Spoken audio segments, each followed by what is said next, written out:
Welcome Snoozy friends, to the channel's new playlist Snooze in Facts. Today we would be talking about light, its journey, how we are made of light and why does light has a speed limit. Just too brief for our first-time listeners. Our idea of channel is that we try to engage your imagination gently and activate the parasympathetic nervous system. Help you not to overthink when you close your eyes. Last but not the least, provide you emotional comfort. Let's begin today's fact. The journey of light. Born in the heart of a distant star. Deep within its glowing core, something stirs. There, under great pressure and unimaginable heat, atoms fuse together. In that moment of fusion, light is born. A tiny particle of light, called a photon, blinks into existence. It is small, weightless, and full of energy.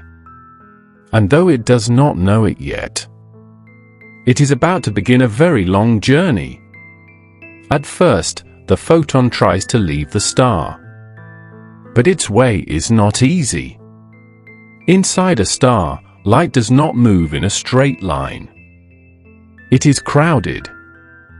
The photon bounces and bumps, zigzagging like a leaf in a storm.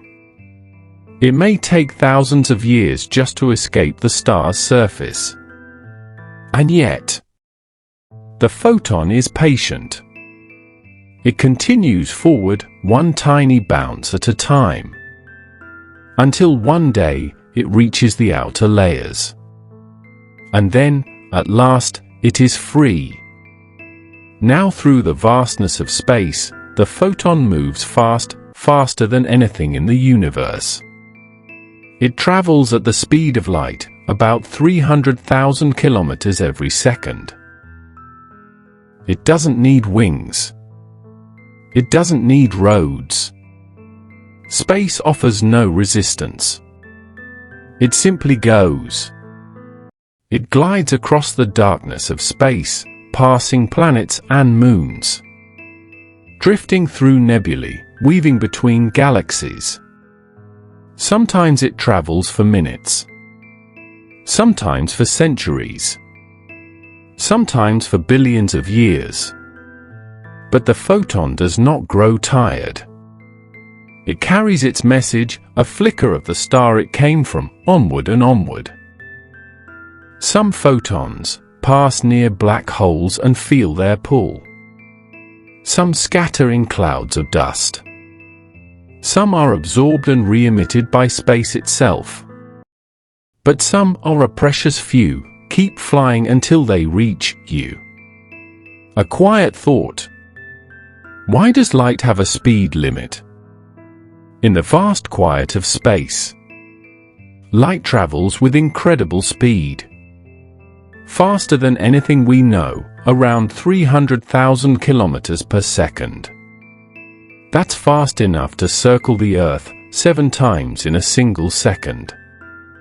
But even light, for all its swiftness, cannot go faster. This is its limit.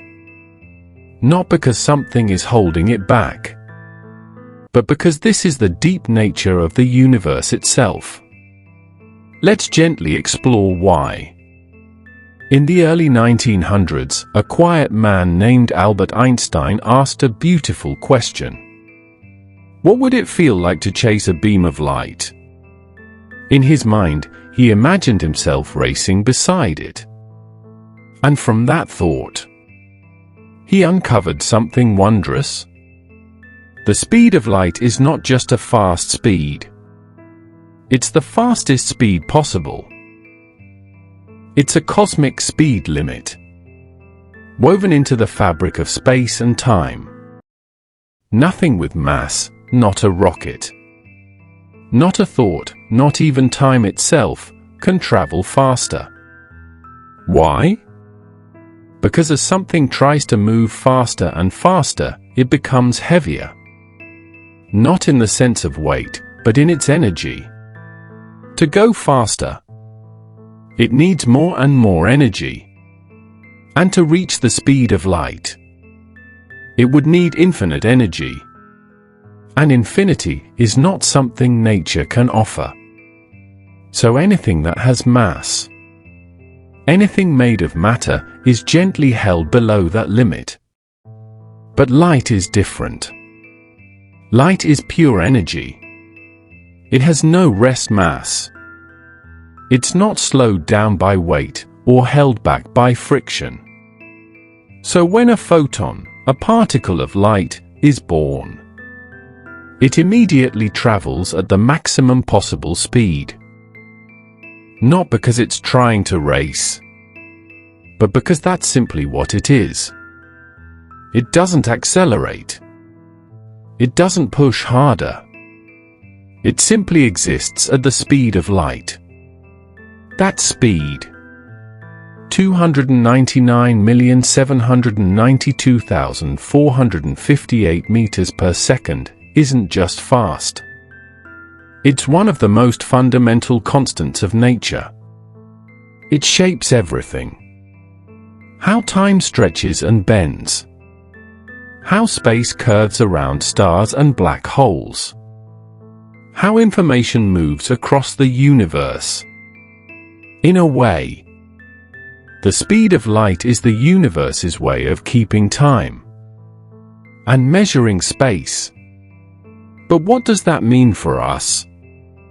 It means that when you look at the stars, the light reaching your eyes is not just beautiful.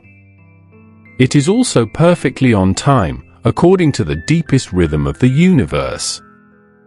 It reminds us that distance and time are connected, that nothing can rush faster than light, and that even light, for all its speed, must still journey patiently to be seen.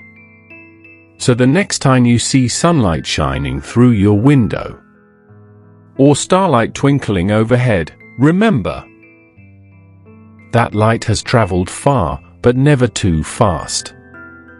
It has followed the rules written into space itself. And it has arrived, not a moment too soon. Now when the light reaches Earth, after an unthinkably long journey, a photon approaches Earth. It slips through the atmosphere, brushing past drifting clouds and waves of wind. Some photons fall gently on the leaves of trees. Some land on oceans, turning the water silver. Some warm your skin on a quiet morning. And some enter your eyes. Your eyes, those little windows of wonder. Catch the photon. Your mind interprets it. You see the color of a flower, the sparkle of a star, the face of someone you love. The light that began in a star's core has ended its journey in you. Light is not just something we see. It's a traveler, a messenger, and a storyteller. Each tiny bit of light, each photon, carries a tale. A tale about where it came from. A tale about what it touched. A tale about the shape and color and warmth of the world. When you look at a star in the sky, you are seeing light that began its journey long ago. Like the light from the sun took about 8 minutes to reach you. The light from the nearest star beyond our sun took over 4 years. The light from the farthest galaxies we've seen has traveled for more than 13 billion years. This means that when you look up at the night sky, you are not seeing the stars as they are right now. You are seeing them as they were when their light left. Some of those stars might already be gone. Their light is the only memory they left behind.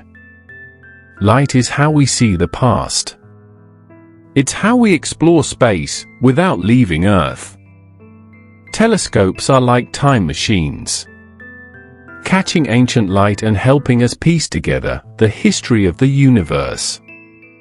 Light tells us about the temperature of stars, the elements they're made of, their motion, whether they're coming toward us or moving away, the way galaxies form, grow, and spin. Even in everyday life, light is always telling stories, like the golden color of evening sunlight, the shimmer of moonlight on a river, the way morning light paints your room when you first open your eyes. Light shows you the world, gently, silently, and constantly. It doesn't speak in words, but it speaks in color, warmth, and rhythm.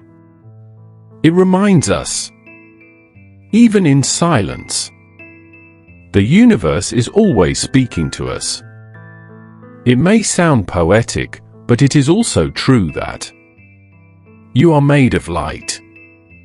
The atoms in your body, the carbon in your bones, the oxygen in your lungs, the calcium in your teeth were formed inside ancient stars.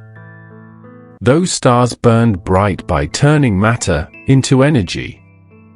And that energy was light.